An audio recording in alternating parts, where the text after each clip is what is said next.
première rafle parisienne. La plupart des arrestations en France ont lieu à partir de repérages domiciliaires. Citons la mise en place d'un ministère de la persécution, le commissariat général aux questions juives. Citons encore la mise en place quasi simultanée en France, en Belgique et aux Pays-Bas d'union obligatoire des institutions juives dont les dirigeants deviennent des interlocuteurs désignés des Allemands. 1942 est l'année de la mise en acte de la solution finale, liée aux décisions allemandes prises à la conférence de Wannsee. Des ordonnances d'exclusion des espaces publics sont promulguées en zone nord, mais rien de comparable en zone sud. Vichy est toutefois, à partir de 1942, le seul gouvernement à livrer des juifs depuis un territoire non occupé par les Allemands.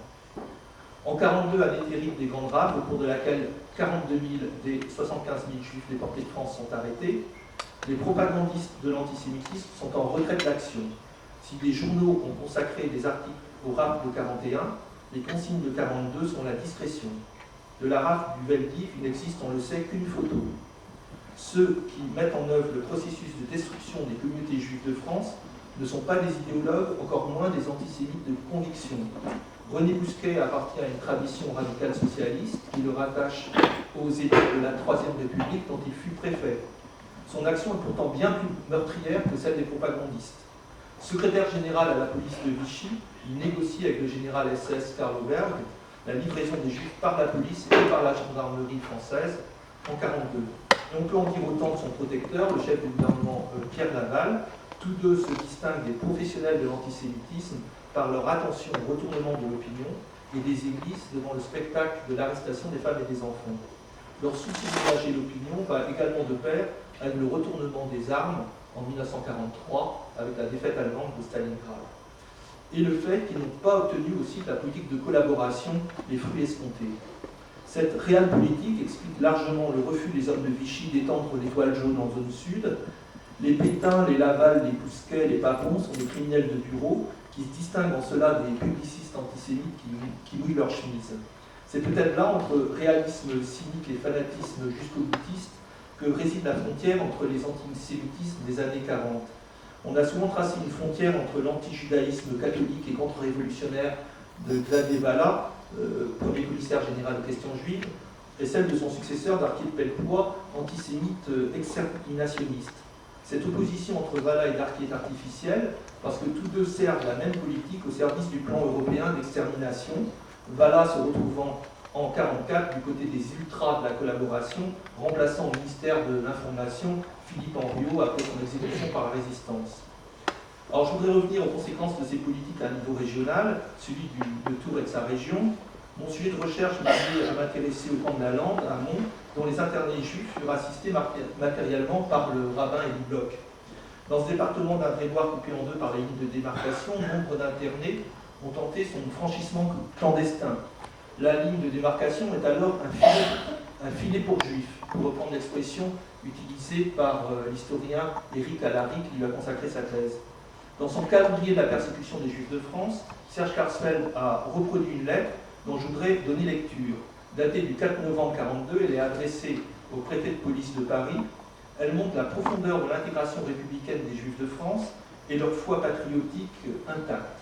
Je cite: « J'ai l'honneur de solliciter de votre haute bienveillance et de votre générosité les renseignements concernant ma fille, Madame Jacques Lévy et Violette Joël, arrêtée vers le 10 septembre dernier alors qu'elle tentait de franchir la ligne de démarcation dans les environs de Montrichard et sans porter l'étoile réglementaire. Elle était accompagnée de son fils Jean Lévy, âgé de 8 ans et demi. Ils furent dirigés successivement au camp de la Lande près de Tours et au camp de Drancy, d'où vers le 25 septembre je perds leurs traces. Je me permets de vous signaler à toutes fins utiles que le mari de ma fille, le caporal Jacques Lévy, a combattu dans les rangs du 23e régiment colonial d'infanterie, qu'il a été blessé du côté de Sedan en juin 1940 et fait prisonnier après avoir été soigné dans un hôpital allemand. Il est actuellement interné dans un stalag. Le but de cette démarche que je me permets de vous adresser n'est pas d'essayer d'adoucir le sort de ma fille, capable de supporter les conséquences de son acte, mais poussé par un sentiment paternel, je serais heureux si toutefois cela est possible et si l'enfant était séparé de sa mère, de lui éviter l'isolement, espérant que les autorités allemandes voudraient bien accepter de confier la garde de l'enfant soit à moi-même, grand-père maternel, ancien combattant de la guerre 14-18, ayant été blessé, ayant été réformé temporairement, soit à sa grand-mère maternelle, veuve du lieutenant-colonel Léon Lévy, blessé et trépané durant la guerre 14-18 et décédé en 1941. On sait que cette démarche auprès de Vichy n'a aucun succès, puisque Violette Lévy, 31 ans, et son fils Jean, 8 ans, sont déportés le 23 septembre 1942 de Drancy vers les chambres à gaz d'Auschwitz, après avoir été internés au camp de la Lande. Ainsi, théoriquement protégée de la déportation, cette épouse de prisonnier de guerre est déportée sous prétexte d'infraction à une ordonnance allemande. Avant même le déclenchement des grandes rafles, donc, les Juifs sont ainsi internés par centaines dans la région de Tours, prélude à leur transfert au camp de Drancy. Comme au camp de Drancy du reste, les communautés juives du camp de la Lande servent de réservoir d'otages. Ainsi, le 5 février 1942, quelques mois avant que soit mise en œuvre la politique d'extermination, une vingtaine de Juifs de Tours sont désignés comme otages à la suite d'un attentat et déportés. À Drancy, le camp de la Lande est alors l'un des 6 camps, au début 1942, l'un des 6 camps d'internement pour Juifs de la zone occupée, avec Drancy, la caserne parisienne des Tourelles, les camps de Pithiviers et de Bonne-la-Rolande, ainsi que le camp de Troyes.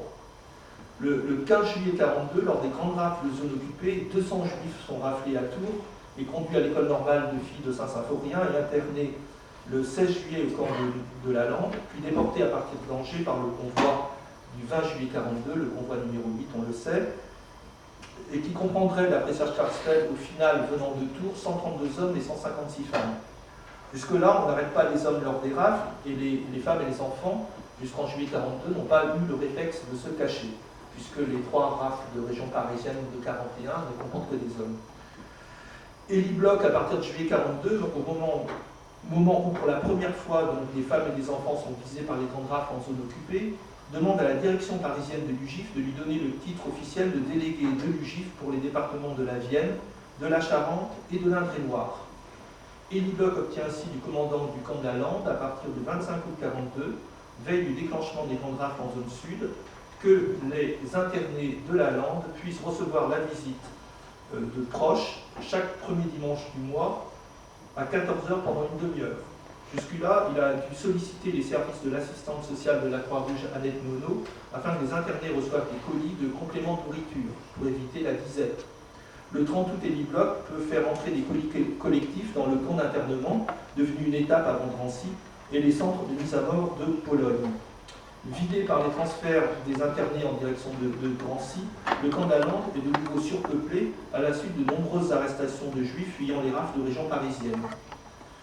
Le 5 septembre 1942, vous le savez, 411 internés du camp de la Lande sont transférés à Drancy, dont un quart sont français et un bon tiers sont polonais, selon les estimations de Serge Klarsfeld. Ils sont 144 le 22 septembre 1942. Les séjours à Drancy sont souvent brefs.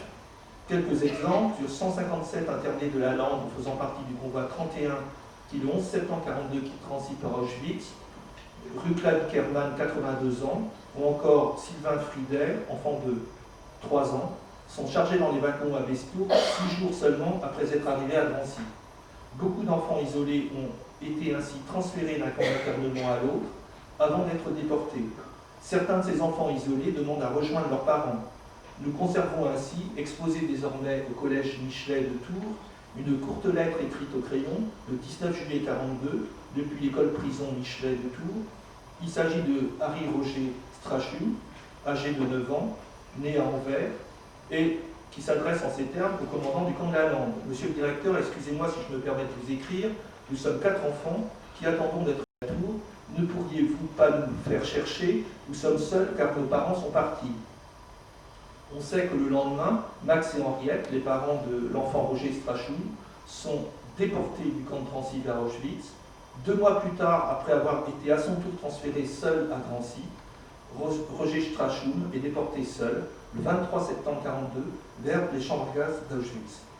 Pour nombre d'enfants, l'UGIF a multiplié les démarches pour leur éviter l'internement et les consigner au sein de foyers d'enfants juifs, qui furent tout à la fois des refuges, des sas permettant d'être pris en charge par des filières clandestines, mais parfois aussi, ces foyers d'enfants furent des souricières, une réalité très complexe dont les historiens doivent tenter de rendre compte. Moins massive à partir de la fin de l'année 1942, les rafles vont se poursuivre, ce dont témoignent les carnets de fouilles conservés au camp de Drancy. Ainsi, le 17 octobre 1942, sur 193 entrées au camp de Drancy, 41 des personnes arrêtées sont inscrites comme provenant de Tours et 9 du camp de la Lande. Je prends d'autres exemples. Le registre du 6 novembre 42, sur 84 entrées à Drancy, 23 viennent de Tours, dont 12 femmes et 5 enfants. Sur ces 23, 14 sont français. Les communautés juives étrangères ont été dans les mois précédents les victimes les plus nombreuses des grandes rafles. On sait que sur près de 76 000 juifs déportés de France, ils constituent, donc je l'ai dit, 60 000. On reviendra peut-être dans la discussion sur les raisons de la plus grande vulnérabilité des juifs étrangers. Si l'année 42 est l'année terrible des grandes rafles, le filet des internements continue en 43-44, filet quasi interrompu en direction du camp de Drancy. Ainsi encore, le 15 avril 43, entrée au camp de Drancy, 5 juifs en provenance de Tours, puis 11, dont 5 femmes le 29 mai 43. De nouveau, 5 juifs en provenance de Tours sont internés à Drancy le 12 octobre 43. Encore 4 le 20 décembre 43, 37 le 30 janvier 44, après que la délégation régionale de l'UGIF soit passée entre les mains de Germaine Bernheim, informatrice de la Gestapo. 2 juifs en provenance de Tours arrivent le 22 février 44 à Drancy, ils sont 3 le 29 mars 44, une entrée le 6 avril 44, et encore 4 le 30 mai 44, on le voit quelques semaines avant la libération. Alors, en conclusion, la persécution antisémite a profondément bouleversé l'implantation juive en Touraine, une implantation alors, je crois, relativement récente, si on regarde la synagogue qui est construite au début du siècle, du XXe siècle, ce dont nous reparlerons peut-être. Donc, à une première phase d'expulsion, de déplacement et de résidence surveillée entre fin 40 et l'été 41, a succédé une phase d'internement à partir du mois d'août 41. Cette phase est du reste contemporaine de la deuxième grande rafle en région parisienne et de l'ouverture du camp de Drancy aux Juifs.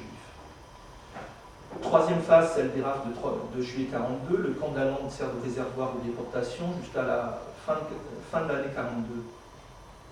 Quatrième phase, les rafles qui ont lieu à Tours et dans sa région, à partir de 43 majoritairement, le camp d'Allende ayant été vidé de ses Juifs. Donc, les rafles tournantes alimentent ainsi de manière continue le camp de Drancy en une période où l'administration de Vichy s'entend tourner le vent et est un peu en retrait. Symptôme de ce que l'historien allemand Ulrich Mayer appelle une externalisation de la terreur alimentée par des opérations conjointes de la milice et des forces allemandes. On voit là cette administration de Vichy bien en retrait. Alors peut-être dans la discussion on reviendra nous sur la région qui sert également de refuge aux Juifs, puisque a été, on le sait, apposée à la synagogue une plaque en 2005 en hommage aux Juifs. On compte là 34 Justes d'Indre-et-Loire dont le nom est gravé, mais sans doute de nombreux autres ont été identifiés depuis et le seront dans les années suivantes. Voilà.